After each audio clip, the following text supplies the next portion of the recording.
حضرت عیسیٰ علیہ السلام کے نانا کا نام حضرت عمران تھا۔ حضرت عمران کے ہاں اولاد نہیں تھی، ان کی زوجہ حضرت حنہ سلام اللہ علیہا، پیغمبروں کا خاندان ہے، پیغمبروں کی صحبت ہے، تو وہ بھی صبر شکر کر کے اللہ کی رضا پہ راضی تھی۔ گھر کے صحن کے اندر دوپہر کے وقت چارپائی بچھائے ایک درخت کے نیچے قیلولہ کرنے لگی تو ایک منظر دیکھا کہ درخت پر ایک چڑیا نے گھونسلہ ڈالا ہوا تھا اور اس نے بچے دیے ہوئے تھے۔ وہ کہیں سے اڑ کے جا کے دانہ اٹھا کے لاتی اور بچہ چونچ کھولتا اور ماں اس کی چونچ میں دانہ ڈال دی۔ چڑیا کے بچے کے ساتھ چڑیا کی محبت کو دیکھا تو حضرت حنہ کا دل چوٹ کھا گیا اور بارگاہ عزدی میں عرض کی، مالک تو نے جانوروں کو بھی بچے دیے ہیں اور وہ ان سے پیار کر رہے ہیں، تیرے دربار میں کیا کمی ہے اگر تو مجھے اولاد عطا کر دے۔ دل چوٹ کھا گیا، دل کی اتھاہ گہرائیوں سے دعا نکلی، عرش تک جا پہنچی۔ اللہ نے حضرت حنہ کو کرم نوازیوں سے مالا مال کر دیا۔ حضرت حنہ نے کہا، اے اللہ جو میرے بطن میں ہے میں تیرے گھر کے لیے اس کو وقف کرتی ہوں۔ جب ولادت کے لمحے آئے تو حضرت حنہ زوجہ عمران نے بیٹی کو جنم دیا تو پریشان ہو گئیں کہ مالک یہ تو بیٹی ہے، میں نے تو اس کو مسجد اقصیٰ کے لیے وقف کیا ہے اور وہاں سارے مرد ہیں، ایک لڑکی جب جوان ہوگی تو اس کو وہاں کیسے چھوڑ سکوں گی، منت میری کیسے پوری ہوگی۔ بہت پریشان ہوئی منت کی تکمیل کا سوچ کے کہ مالک یہ تو بیٹی ہے۔ آواز آئی، پریشان ہونے کی ضرورت نہیں حنہ، جو تو نے بیٹی جنم دی ہے ایسے تو بیٹے بھی نہیں ہوتے۔ اس بیٹی کا نام کیا رکھا گیا؟ مریم سلام اللہ علیہا۔ بیٹی جوان ہو گئی تو منت یاد آئی کہ اب اس کو بیت المقدس میں ہم نے وقف کرنا ہے۔ پریشانی ہوئی کہ اب 300 حجرے ہیں جن میں مرد ہی مرد ہیں، ایک تنہا عورت کیسے وہاں رہے گی؟ تو یہ سوچا کہ کوئی بوڑھا بزرگ ہو جس کی کفالت میں ان کو دیا جائے تو وہ ان کی دیکھ بھال کرے، ضروریات کو پورا کرے۔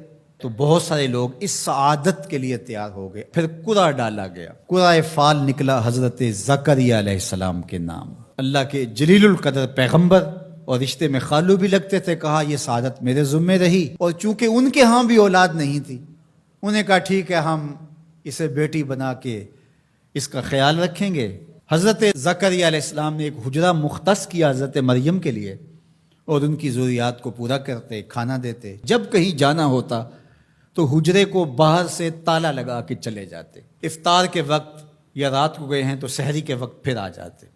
ایک دن حضرت زکریا علیہ السلام تالا لگا کے کہیں گئے کام، واپس آتے ہوئے دیر ہو گئی اور افطار کے لمحے گزر گئے، بہت پریشان ہوئے تو خیر سامان لے کے تیزی سے پہنچے اور آ کے دروازہ کھولا، وجد عندہا رزقا، تو دیکھا بے موسم پھل پڑے ہوئے ہیں۔ حیرت تو یہ تھی کہ پھل ہیں، دروازہ مقفل ہے، باہر سے کوئی اندر نہیں جا سکتا، اندر سے کوئی باہر نہیں آ سکتا، پھل کیسے آئے؟ پہلی حیرت تو یہ، پھر پھل بھی بے موسم ہے۔ قالا یا مریم انا لک ھذا، اے مریم یہ کہاں سے آئے؟ قالت ھو من عند اللہ، کہا یہ میرے اللہ کی طرف سے آئے، یہ مجھے میرے رب نے دیے ہیں۔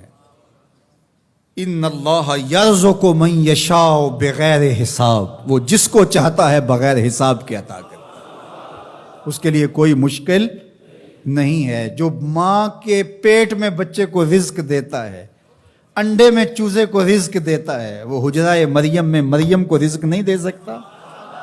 اب حضرت زکریا علیہ السلام کا ذکر آپ نے سنا کہ ان کے ہاں اولاد نہیں تھی اور عمر کتنی ہو گئی تھی؟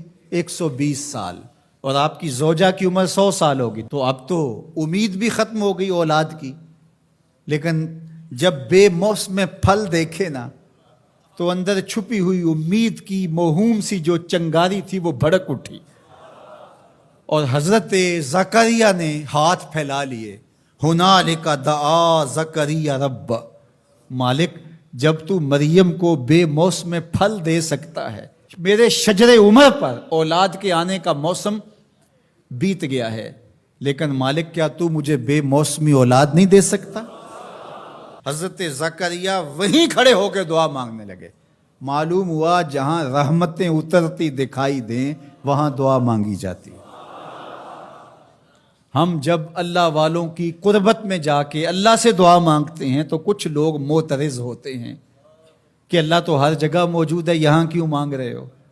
مسجد اقصی پاس ہے لیکن حجرہ مریم میں اللہ کا پیغمبر دعا مانگ رہا ہے، وہاں رحمت آنکھوں سے اترتے ہوئے دیکھی. ان رحمت اللہ قریب من المحسنین، اللہ قرآن میں فرماتا ہے میری رحمت محسنین نیکوکاروں کے نیڑے ہوتی ہے. اس لیے ہم اللہ والوں کے قریب جا کے اللہ سے مانگتے ہیں، مالک تیری رحمتیں یہاں برس رہی. ہنالک دعا زکریا ربہ، وہیں کھڑے ہو کے دعا مانگنا شروع کر دی، اللہ مجھے ستھری اولاد عطا کر دے. پھر کیا ہوا کہ کہا گیا یہاں دعا کیوں مانگ رہے ہو، میرے گھر میں آؤ. کہا گیا نبی ہو کے ولیہ کے حجرے میں دعا مانگ رہے ہو، تمہیں کچھ نہیں دیا جائے گا. نہیں، سنو قرآن سنو. فنادتہ الملائکہ، فرشتے آ کے پکار کرنے لگے. کب؟ وَهُوَ قَائِمٌ يُصَلِّي فِي الْمِحْرَابِ، وہ حجرے میں کھڑے ابھی دعائیں مانگ ہی رہے تھے. فرشتوں نے آ کے ندا دی کیا؟ ان اللہ یبشرک بیحییٰ، اے زکریا تمہیں مبارک ہو، ہم تمہیں یحییٰ عطا فرمائیں گے. اولاد مانگی ہے تو یحییٰ ملے گا، لیکن اکیلی اولاد نہیں مانگی، ذریۃً طیبہ، ستھری اولاد مانگی ہے، پاک اولاد مانگی ہے. تو مصدقاً بکلمۃ من اللہ وسیداً وحصوراً ونبیاً من الصالحین، جو بیٹا دینے والے ہیں وہ کلمت اللہ کی تصدیق کرنے والا ہوگا، سردار ہوگا، عورتوں سے الگ رہنے والا ہوگا اور پیغمبر ہوگا، صالحین سے نبی ہوگا، یہ شانوں کا مالک ہوگا. فوراً دعا قبول ہو گئی. یہ ہے کرامت سیدہ مریم کے حجرے میں بے موسم پھلوں کا ملنا اور وہاں دعاؤں کا قبول ہونا.